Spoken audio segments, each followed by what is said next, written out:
TT, you came all the way PR, mate. You've watched Arsenal win 2-1. Yeah. What are you saying? I think both teams were very poor in the first half. Second half we stepped up and we showed our quality. And then a little shaky last 3 minutes, but overall it was a comfortable day, to be quite honest. I've not been up here too many times and had such a comfortable afternoon, and I think that Newcastle got a lot of problems, to be quite honest with you. And I said it before the start of the season when I had to do my predictions for the season, and I put Newcastle to be relegated. Really? And I turned around and said it's nothing against Newcastle as a club, the fans or anything like that. It's to do with your owner, because he's destroyed you. We know about owner problems, but in comparison to you, wow, I think most Geordies would love to have our dilemma. Oh, I mean, you're still signing players, like you're still signing like I said, Aubameyang and that for decent money. Look, your guy is more interested in House of Fraser and fucking Donny socks and stars and tennis rackets. Yeah, and stupid mega mugs and stuff like that. And it's just, at the end of the day, it's like, I said this, in terms of trophies, Newcastle are not a big club.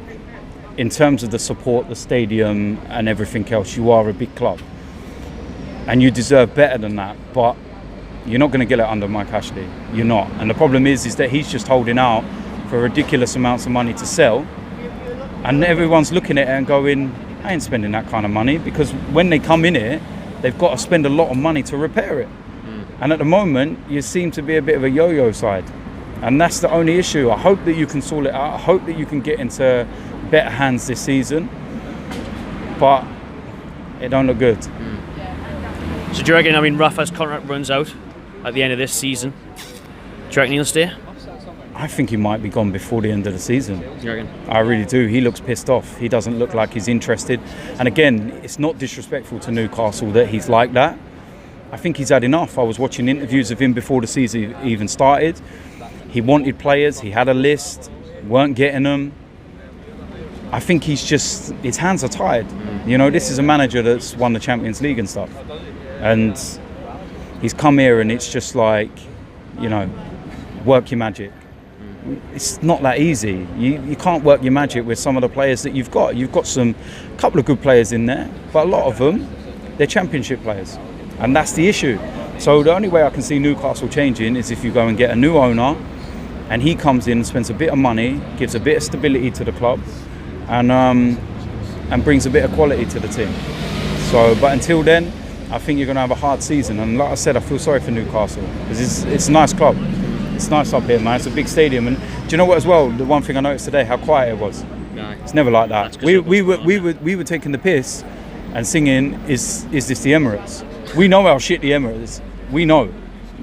We don't make out that we've got some amazing atmosphere. But the one thing that you've always had on your side, no matter how poorly you might be playing, is your fans have always been like a 12th man. Even when you were 4-0 down to us all them years ago, you still kept going. Although they were the ones that left before half-time, there was a core of fans that stayed and kept cheering, and they pushed you on, and they were the 12th man. I didn't see none of that today. Even when you scored, there was kind of a little...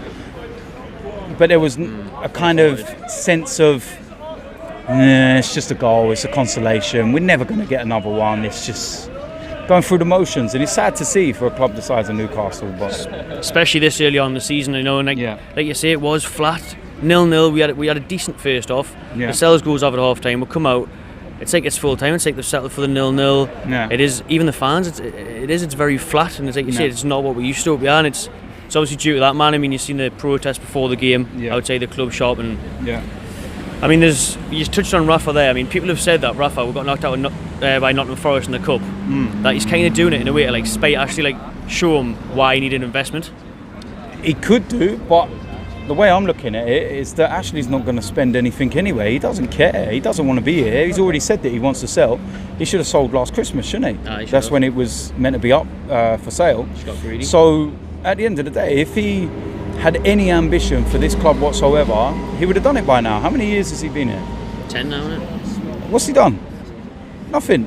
I think the most memorable thing that he's ever done was down a pint at the Emirates, wasn't it? When he was in the stands. When he first came, he was a bit of a... He was a bit of a lad, and everyone loved him, and that kind of saw him through. Because, look at this, we've got an owner that comes in the stands, and he's one of us, he's one of our own, he's this, that.